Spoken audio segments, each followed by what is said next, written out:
Hello and welcome to the Glamptuary podcast, where we talk about the experiential outdoor hospitality industry. I'm your host, Bobby Marsden. We're excited to have you with us on this episode where we speak with John and Lily Kessel, who own and operate Puma Hills Mountain Retreat, which is nestled deep in the Rocky Mountains of Colorado. John and Lily are firm believers that we can heal through nature, and I would 100% agree with them.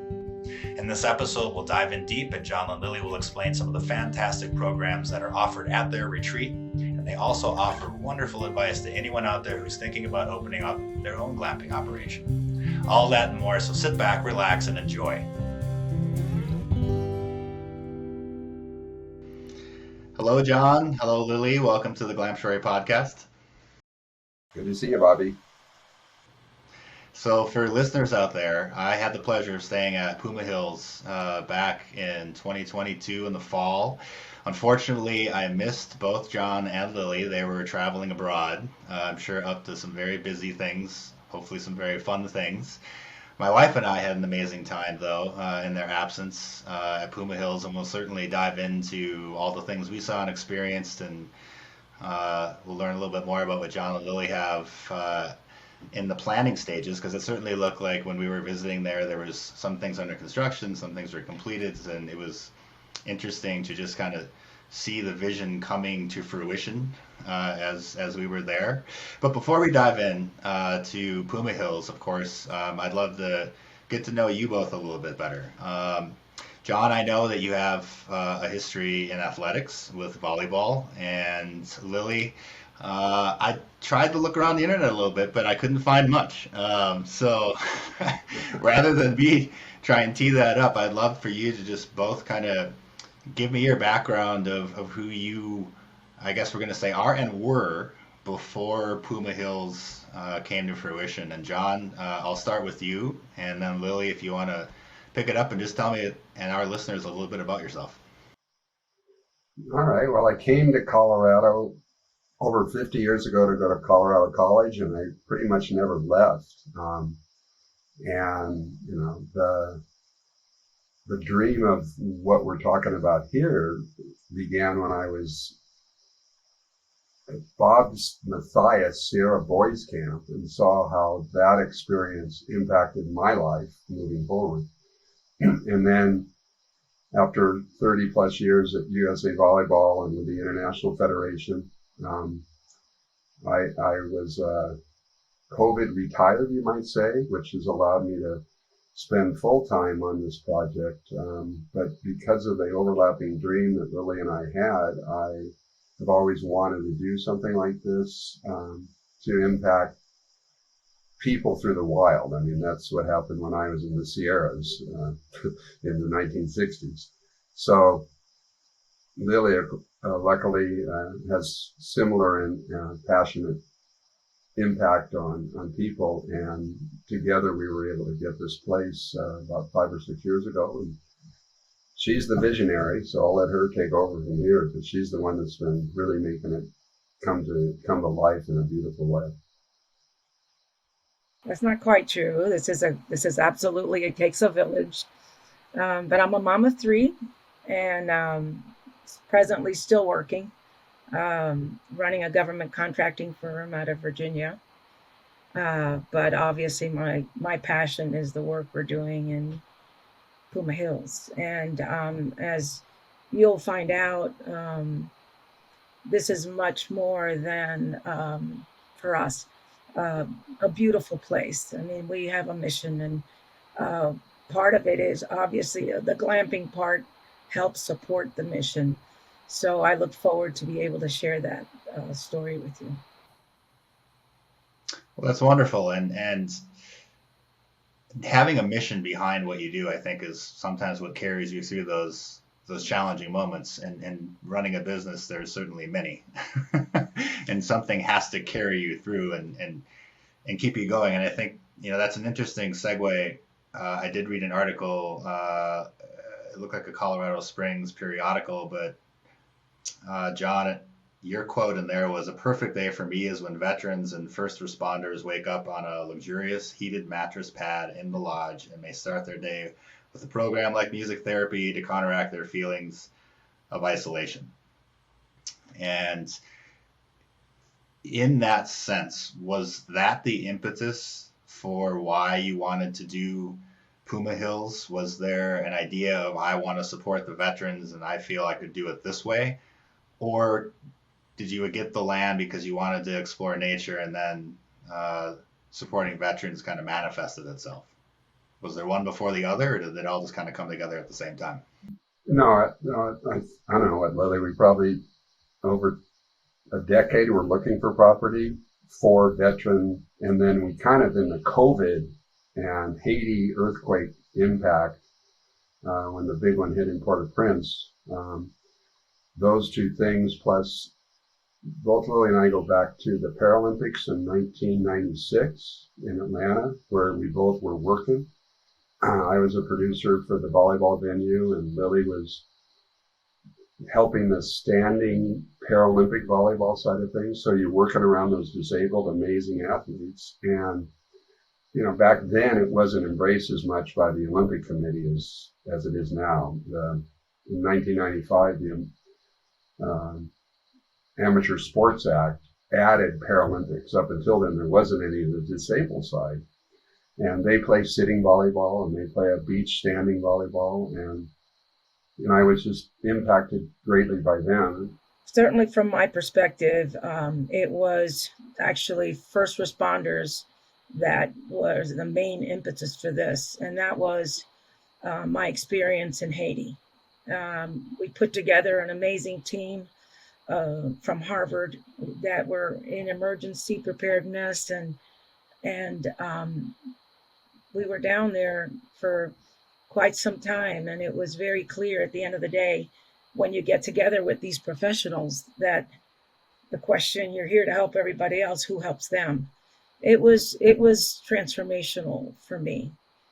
And so when we came back, then it was looking for a retreat center to be able to come full circle for those people that serve. And then, of course, because we did so much work with veterans, it was just unobvious for first responders and veterans. And the whole idea of finding a place in the wild is wilderness healing. For me, that's always been my escape, whether it's water, mountains, the minute I'm outside, I'm feeling 100% better. So we were hoping to create an environment that could help in that process. Yeah, I agree. Being outside, I mean, we're nature-driven beings who, for whatever reason, have chosen oftentimes to confine ourselves inside. And I think with COVID is, that was probably pretty eye-opening for people when they actually had to be confined to say, wow, I want to be outside. And I think that's what's been helping this trend of experiential hospitality and glamping be a growing business. John, you mentioned you were looking for 10 years for a property, which I've certainly talked to people where they found it in their first look. And I've talked to some other people who also looked sometimes upwards of a decade. How was that process for you? I mean, were you looking for something specific and just not finding it? Or was it more just you weren't sure where you wanted to go and you were trying to hone in on that? How did that process start for you, and how did you work through it? Good question. For me, it was looking for the kind of right space in Colorado that could be afforded and was near Denver and near Colorado Springs because of all the bases there for vets. And at the same time, had access to national forests. That we found what we found on my birthday, 6 years ago. I was just sitting in bed, hit Google and said Colorado land bordering national forest for sale, and hit the button, and Outpost Wilderness Adventure, which had been a 30-year project for a guy named Dave Appleton out of Texas, doing kids fly fishing, backpacking, mountain biking, and rock climbing. He had had a stroke, and he was going to have to let go of this property, this hidden valley up outside of the Terry Hills. And I looked at it, looked at the price, and I think I handed the computer over to you, Lily, and said, we got to go look at this place. It's because I didn't think in the other searches that Lily had done on her own, as well as I tagged along on some of them.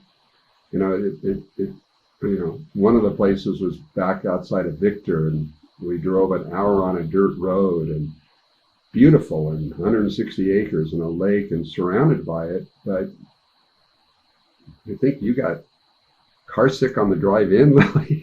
And then on the way back out, I remember saying to her, I don't want to drive an hour on a dirt road just to get milk. It's just not quite there. Plus, it didn't have electricity enough for the other places. So, I don't know, Lil, you looked at more places than I did. What are your thoughts?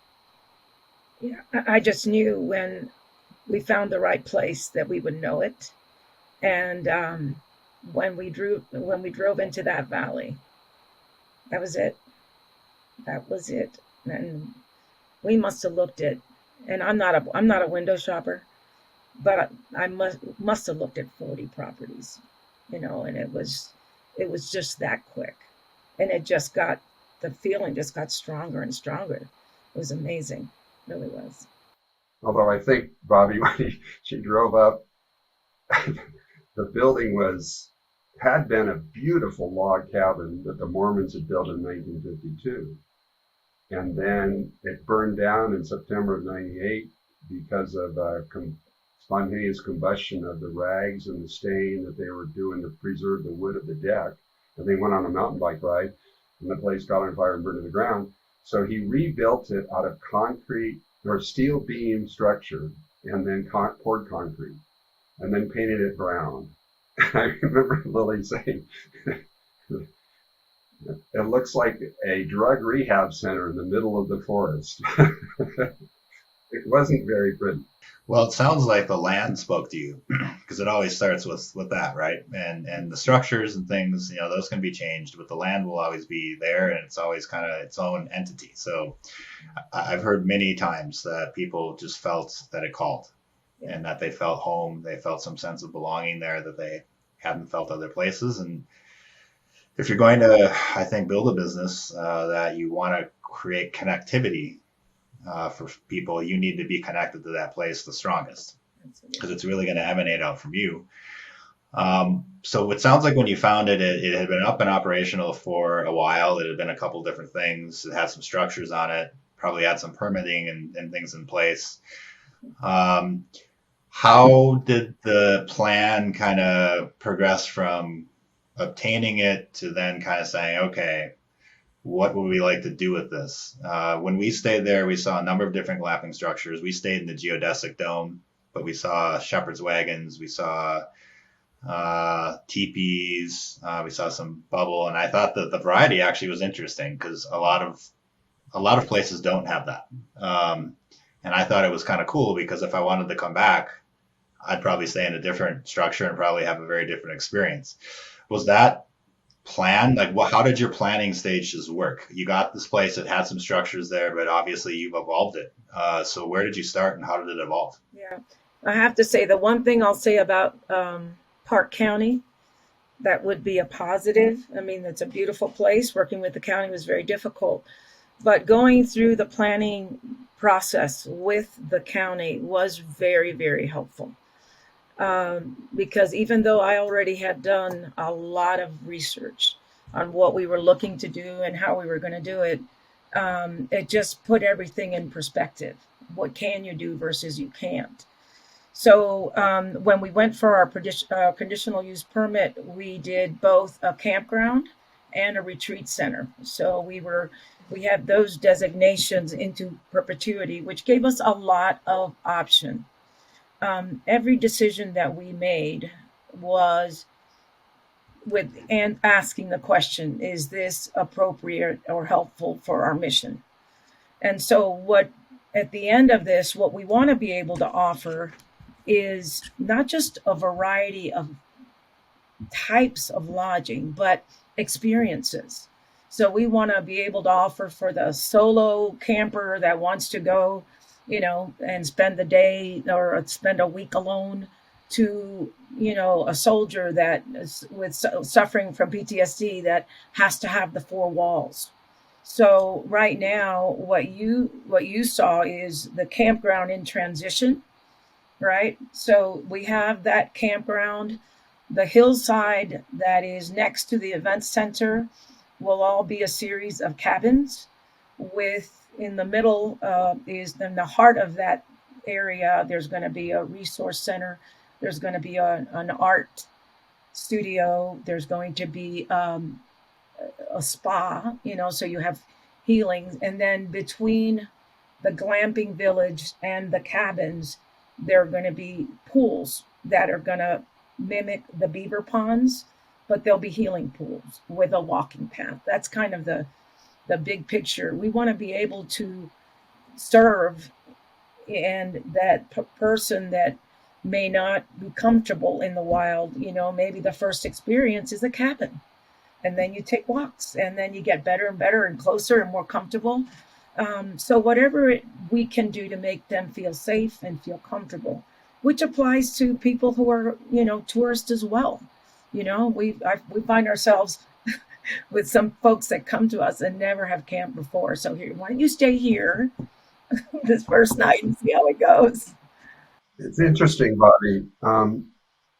When Lily was talking about yes, I was thinking about we are our view out our front of our valley is this amazing view of McCurdy Mountain at 12,100 feet and Bison Peak Lodge, who were named after at 12,500, the highest peak in the Terriers. That is Lost Creek Scenic Wilderness Area, which the people on the other side from Denver, they go up that side from Deckers on 67. But we're on this road called 77 that if you see 5 cars for 20 miles, that's a traffic. And the reason it comes to mind is because of those guests. We get these Europeans who are wanting to ride the Colorado Trail on their mountain bikes, and they have their tent and they have their everything they need to do. But they come out of Denver, and the first thing you find out is that you have to do a 60-plus mile detour around Lost Creek Scenic Wilderness Area because you can't ride a mountain bike in a scenic wilderness area. You can't ride them. So they take this 60-mile detour, and they come up to our gate, and they're basically all say this: "Hi, I'm from England, and I just was at 9,000 feet." Or I was just at sea level 2 days ago, and I've just ridden this 60-mile detour, and I'm exhausted. Is there any place I can put my bag down here safely? I'm just thrashed, and I don't know. It says in this book that you have dorm rooms, which is what OWA used to be. We always say yes. We tend to put them in the teepees on the bed in their sleeping bags so we don't have to remake the bed, And they're like in heaven and thankful. A couple times we've invited them in for dinner to find out where they're from. But some remarkable things have happened because of this detour around Lost Creek Scenic Wilderness Area, which we see as this beautiful thing out our front of our valley. So good guess. Well, that's very nice of you to offer them accommodation, and I also liked your English accent there. I'd like to make one note on that. We do redo the beds. We don't do what he just said. After they sleep under the sleeping bag? Yeah, not me. Well, I'm sure they're happy just to have somewhere to rest because I've found that too, and I've just done as much research as I can about an area or a place and then traveled there. I mean, there's always things that are going to come up as surprises, sometimes good, sometimes challenging.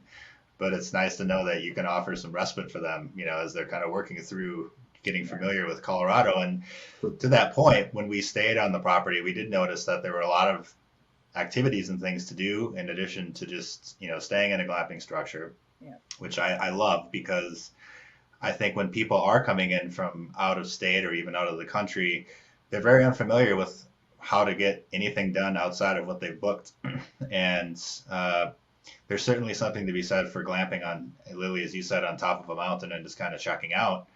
But a lot of people come with families or, they have a need and a desire to have some activities easily accessible for them so they can enjoy the property. And it's, I think, better for you too, because you can help to create that ambiance. We were hiking around your property and we found the labyrinth with that, which I thought was great. That just kind of popped up out of nowhere. We did the archery course, which was super fun. Um, is that something that you also kind of planned on doing? Is just trying to create a number of different experiential opportunities on the property to either have it be part of a therapy or just part of something where people can discover it? Absolutely. It is definitely been part of the plan, right down to the meals. We have chefs that will want to bring people in, and if they want to be part of that, they can be part of that as well. So, yeah. And the interesting thing that when we first opened, and again, this was back, we just did a soft opening just to get some feedback, and it was stunning to us how nobody went anywhere. Everybody just stayed on property. And they would, they would do the archery, they would be the lawn games, they would do whatever. And then at night, they would all come around and they became friends. You know, it just was, yeah, we thought we really thought that the construction was going to be problematic or people going to roam up there. None of that. They just hung out there and hiked and then came back and shared stories. It was really quite moving, I thought. I'm thinking about another English couple that around the fire, they had their first s'mores. That's right. That their first s'mores. They had no idea how to make s'mores or anything. I still can see that couple in my mind's eye, that chance to share that. And for the people watching, we just don't have an archery range. We have a 3D archery range, which includes a life-size cougar, bear, coyote, and the piece de resistance is the velociraptor. Yeah. Well, that's a great segue into a husband and wife working together. Now, obviously, I think anyone that's been in a marriage knows that it has its intimate personal side and it's got a business side, and you try and figure out how to make all those various verticals work. And then if you add in an actual business that you're running, that's a whole other dynamic. How's the working process for both of you, and have you had kind of through the evolution of this discovered that there is places within the business where you both feel more comfortable and have then kind of divided and conquered, if that's the approach you took? You go first, Lil. Okay.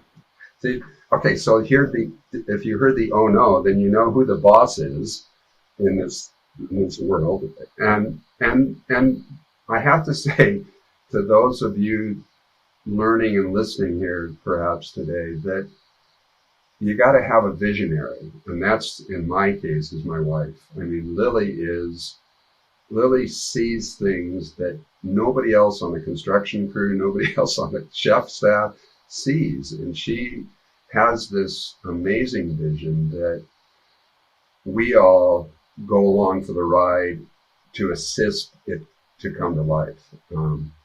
Clearly for me, activities is part of being in the wilderness. And so the chance to have a labyrinth came about in part because we hosted a different group that needed to heal.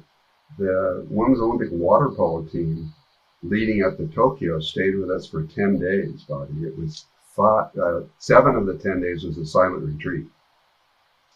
Writing on the whiteboard, I don't feel good, doc, and the doc responding, this is what you need to take care of. They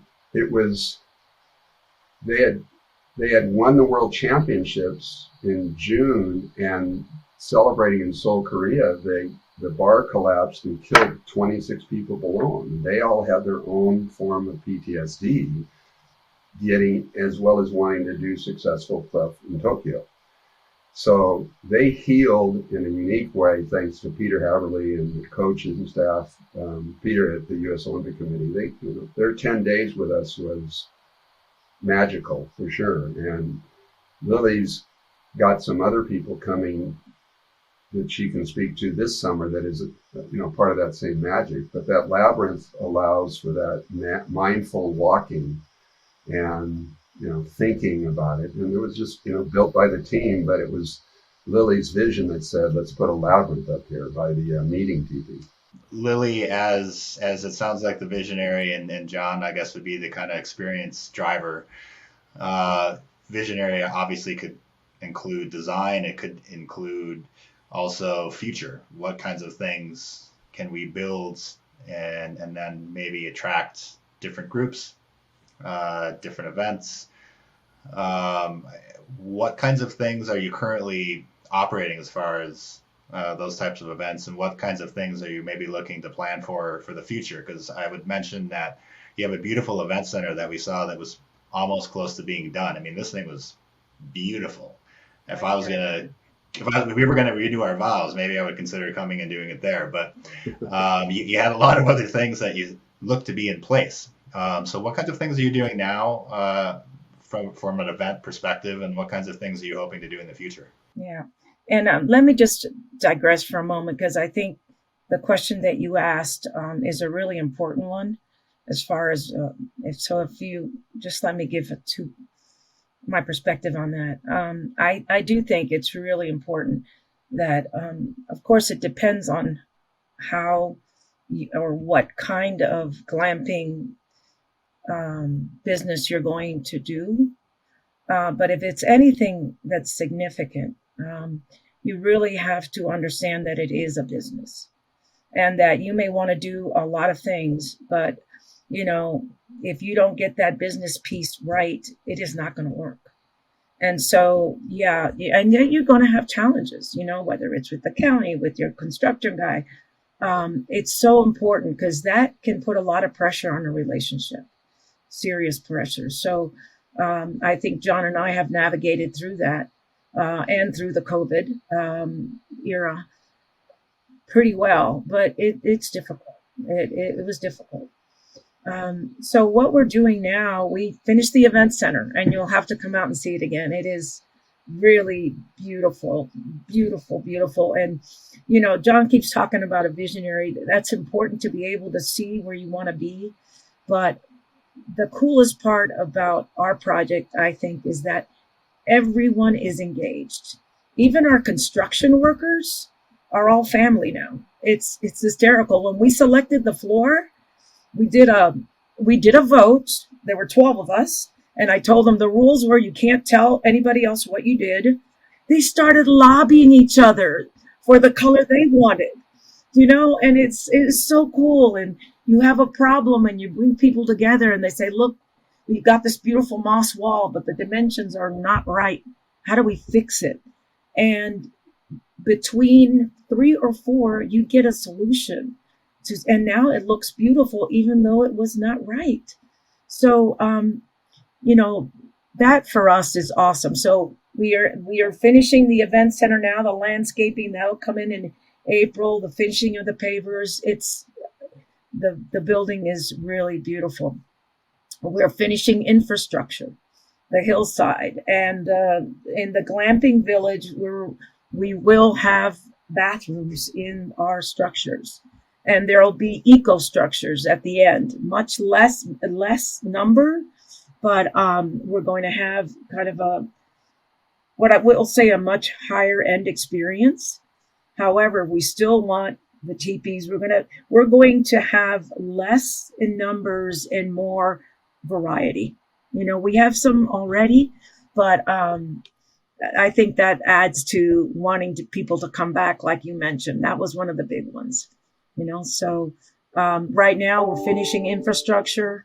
The next phase will be the hillside to begin. We've got a couple of prototype cabins that we want to put up, and we'll just start that build.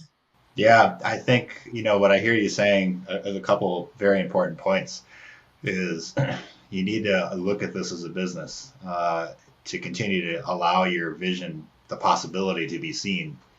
And experiential outdoor hospitality has kind of become this broader thing, because I do think a lot of people tried glamping alone and did find that it was difficult to get the turnover and the turnaround to really have a lot of income generated. But once you can start to add some experiential offerings, it opens up and expands that audience that can come back in, because they also see the vision for themselves. They can either do a wedding there, or they could do a corporate event, or people that run retreats and wellness programs potentially could see that as the canvas for themselves to come in and do that. And it also is cool for you guys too, because you can come up with events and you can come up with fun things to do and run them from your side as well and explore that.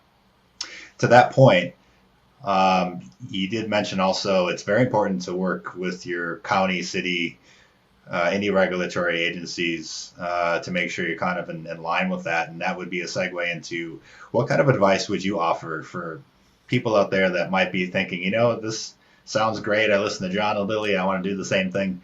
It's a lot to take in. It's a lot to figure out. And, you know, learning from folks like yourself that have kind of went through the process can be helpful for other people to avoid mistakes and sometimes a lot of money spent in the wrong direction. But in addition to speaking to the county, what kinds of pieces of advice would you offer to people who are thinking about trying something like this?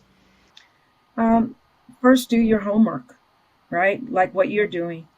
Because one of the things that the Glamping Association was hoping to do was try to formalize this more. So you have tiers or whatever, right? You know, do you want to, you know, there's people will call glamping just a tent with a bed in it, right? And then so that's glamping. It's not primitive camping, but so you got to do your homework. And even though I personally love to kind of let the ideas come, and I'm fluid when I want to change something, you know, but the core of the master plan is there. I may decide, or we may decide, that the eco structures we had looked at 2 years ago are going to be now this, and that's okay. But you really do have to do your homework. You have to, and again, it doesn't have to be a formal business plan, but enough to say, here's what I want to do, and this is what I think it's going to cost. I think, because sometimes it's more. And then start to implement your plan. Can't stress enough the importance to work with whatever city or county that you have to work with to make sure that you have the permits, the conditional use for that land before you buy it, because that can be a huge problem. If you want to, you know, we had one of our partners who was out of Basalt, outside of Aspen, was looking to set up a glamping structure for the work, the philanthropic work he's doing. Couldn't do it. So that's really, really important. And even though you want to get into and start doing it, those meetings, and even before you buy a piece of land, make sure that whatever it is you want to do on it, it's going to be possible. And I would add to it two of Lily's favorite features. In front of the event center, you're going to see a couple of fire pits and then a waterfall or a stream. And we already have a beautiful rock waterfall. For Colorado, at least, and as it moves forward, the rest of the world, the two things you got to really lock down are water, so you don't have to truck it in at so many cents on a gallon or whatever, and fire insurance, I guess I might say, mitigation to the level of fire. The Hayman fire took place. We have a beautiful picture in our newspaper showing the Hayman fire in 2002, 10 miles off to the distance, burning there was the largest fire up until a couple of years ago at 130,000 acres, looking like a thunderhead. We've had fires across the valley. We've had fires just over the ridge. Our forest is beautiful, but if you're going to go in the wilderness, you're going to have to worry about fire mitigation, fire costs of insurance. What does it cost for insurance in the wilderness as opposed to a place in Vail that has a fire department? We've got right exactly between Jefferson Como Fire Protection District and a little bit of the properties in Lake George, and they both respond if we see a fire across the way or whatever. I didn't know those two things before this process began. I knew water because I'm from Colorado, but we have this beautiful stream right there. We have a well that's only 9 feet deep. Oh, we're in great shape. Right? You have to really look at water when you're looking, at least in the West these days, because of all the drought situations and the limitations. It might be the thing that stops you from being able to host anybody because you can only truck in water. Can you budget for that? That's all great advice, especially on the preservation and safety side, because that is a crucial part when you start talking about experiences, and especially when they're happening on your property. And that if groups want to come in, they want to know that they're safe, and they want to know that their guests that they're inviting are safe. And so I applaud you for taking that step to make sure that they can enter, experience, and leave feeling great. Yeah, the other one that's happening, Lily, maybe you can address it a little bit better than me, but the very first year we had the Fort Collins Department of Wildlife staff came up and stayed for a couple of days at a staff retreat, not in a hotel, but in the wilderness. And now, don't we have like 300 of them coming for a lunch or something like that from all over the state of Colorado? Yeah, I think what John's point is, the partnerships that you can develop with the community is really important. I mean, I don't know how many times I called Ian about Colorado Park and Wildlife for guidance, and the Army Corps of Engineers for the water. Okay, what can we do? What can't we do? What's the best? Those partnerships, and I call them partnerships because I really feel like it goes both ways. We're good stewards of the land, and we want to make sure that our guests understand that, and that those, when we ask them and say, you cannot bring food into your teepees, it's not because we're being hard asses. It's because we're protecting the bears from being killed. So that kind of, I think, position where you're educating as well as hosting is really important. Really important. Yeah, and I feel like oftentimes people, when they take vacations, they say, I want to check out. And I actually think you should check in. I think that it's an opportunity for your mind to take a vacation the way it likes to take a vacation. And your mind certainly doesn't like to just check out. It likes to be engaged. And if you can take a vacation and come away, enlightened and enriched, perhaps with more empathy for your surroundings, the lands, what it took to make that possible, I think that can lead to greater empathy just in general, which I feel like the world could use a little bit more of that. So, Bobby, when I do clinics around the world, either Zoom or in person, my last slide is a picture of the Milky Way, because if we were public land, we would be a dark sky. It's pitch black there, right? You saw it. And we have a 12-inch telescope and a bunch of 4-inch telescopes on the property, so you can reach and look to the stars. But the situation of what we're doing on property, in order to protect the bears, we have 9 bear-proof storage containers, so you don't have to rough it too much to go put your stuff safely in another place. But we want you to learn about it. So my last slide has this teepee with the Milky Way just bright as it can be. And it says, human beings are the only thing that recharge best when unplugged. Yeah, and it's a lot of context there, a lot of levels working within that. But I feel like you guys have done a wonderful job of creating that and that opportunity for people to do kind of all of it, running the gamut of unplugging, engaging, learning, And it sounds like you have a passion for engaging with your guests and developing those friendships, and a passion for developing those friendships and partnerships with your community. Um, and I think, like-minded attracts like, and sometimes when someone comes in very unfamiliar with these things, they can grow into that mindset. So I applaud what you're doing. And Lily, I look forward to coming back and visiting again, and John visiting again. Hopefully you guys will be there this time. We can sit around the campfire and exchange some more stories. So at the conclusion of every podcast, I like to ask a series of 10 questions to all of the Glamptuary owners. Gives a little bit of insight into who you are and how you operate. There are 10 questions developed by a French journalist quite a while ago. His name is Bernard Pivot. And basically, these questions are just developed in a way for you to answer off the top of your head. And then if you feel like elaborating on that answer, certainly. Usually these are directed at one person because I'm oftentimes just talking to one owner. I have the luxury of having two people. So what I'm going to do is alternate questions for both of you. And if you both feel like you want to answer the same question, you certainly can. But Lily, I'm going to start with you ladies first. Okay. Lily, what is your favorite word? Islamabad. Now I'm going to go look that up. What does that mean? The city. I just like the way it rolls.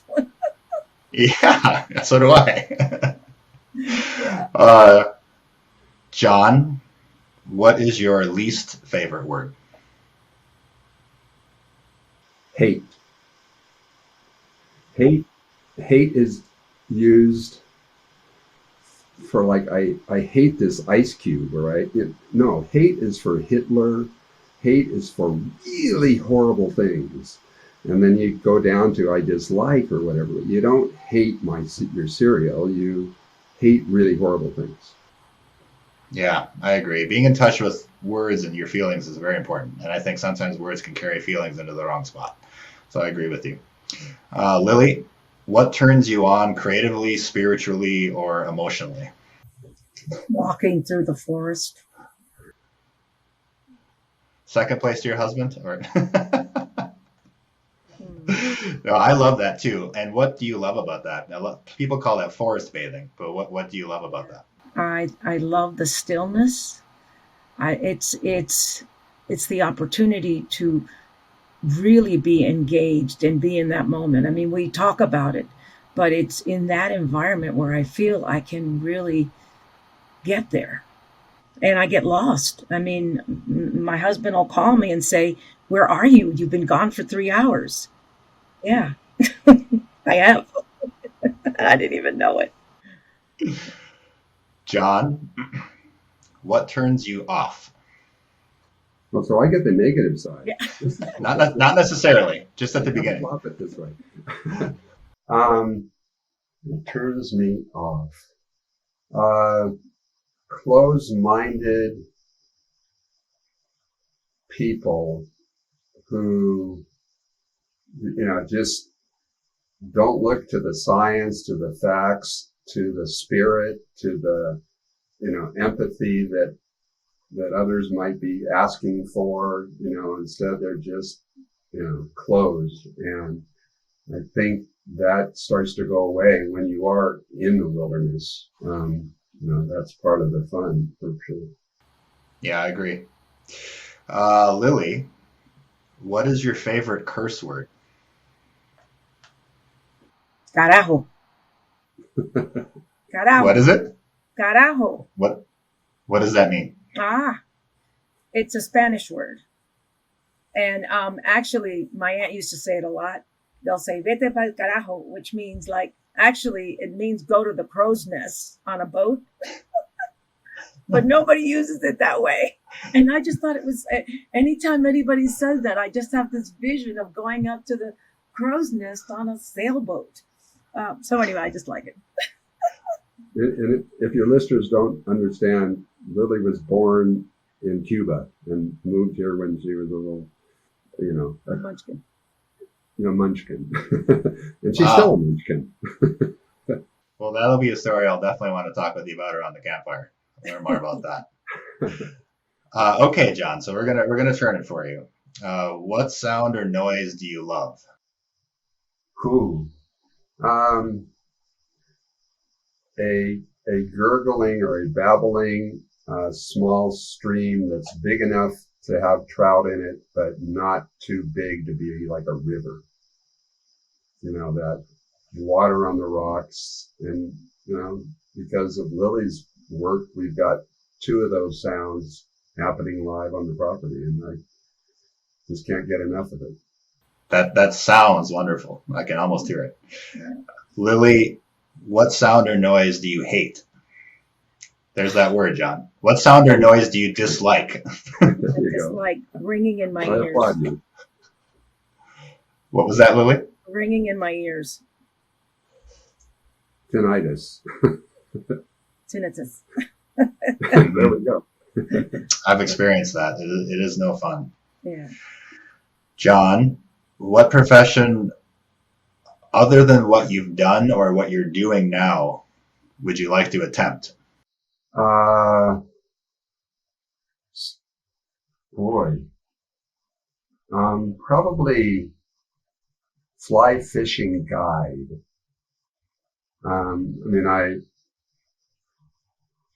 That ability to go to different or live on a stream itself and guide people to the holes.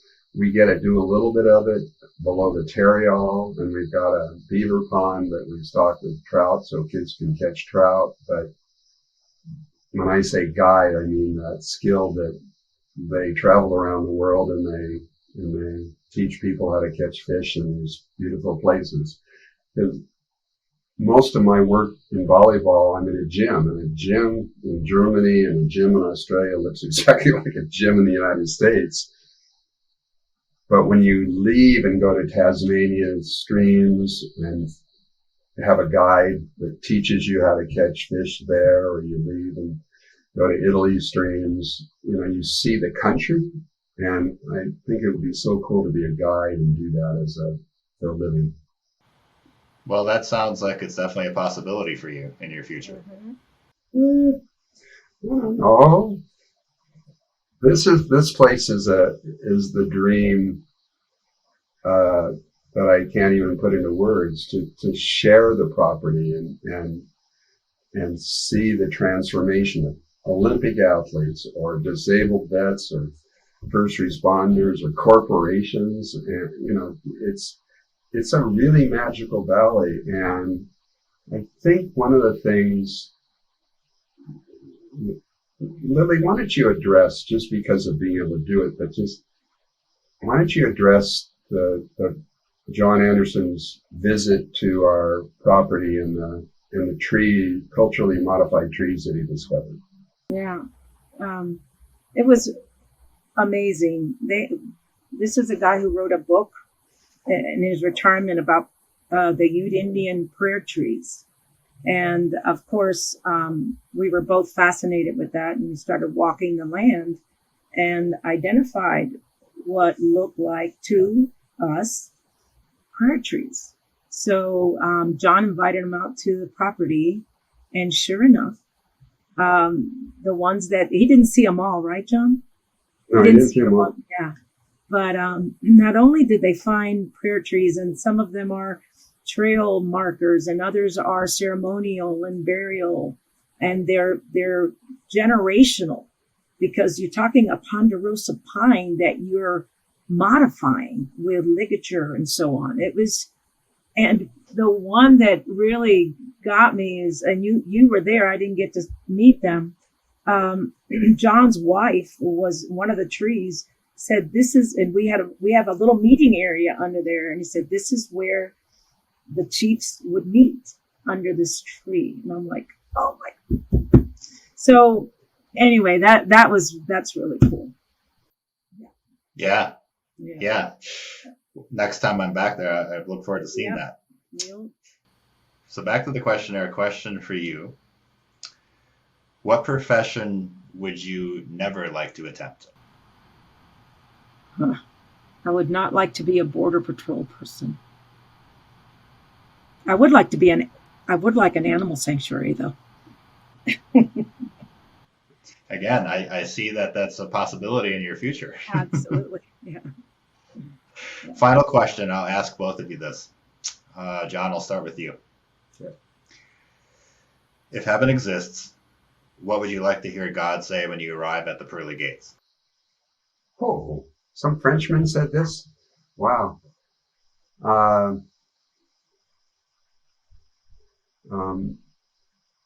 Welcome. The chocolate is over here, including chocolate ice cream, and the team sport games are over here. Welcome to the team.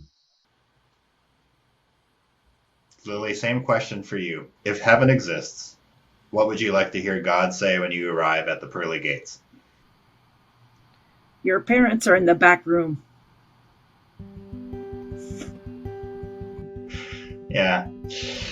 Well, guys, I really appreciate you taking the time to talk with me today. This was really enlightening for me, and hopefully for all of our listeners, I'm sure it was. There's so much more we could talk about, and maybe we will in another podcast, but we certainly will when I come and visit again, and we sit around the campfire, have some s'mores, and I look forward to finally having a chance to meet you guys. So until that happens, I will bid you adieu, but thank you so much. And best of luck in all the things that you're working on. I can't wait to see the progress when I get down there. Yeah. We'd love to have you back. Thanks for your hard work Thank for you. helping others. Absolutely. Thank you, guys. Bye-bye. Bye-bye. Thanks again for joining us on the Glamptuary podcast. I hope you enjoyed the conversation I had with John and Lily as much as I had having it. And if you'd like to find out more about what's happening at Puma Hills Mountain Retreat and some of the great programs John and Lily are going to be operating this year, you can do so on their website, which is www.pumahills.com. That is www.pumahills.com. And if you'd like to follow us, you can subscribe right on the website, which is www.glamptuary.com. Again, that is www.glamptuary.com. Thanks again for joining us, and we'll see you down the trail.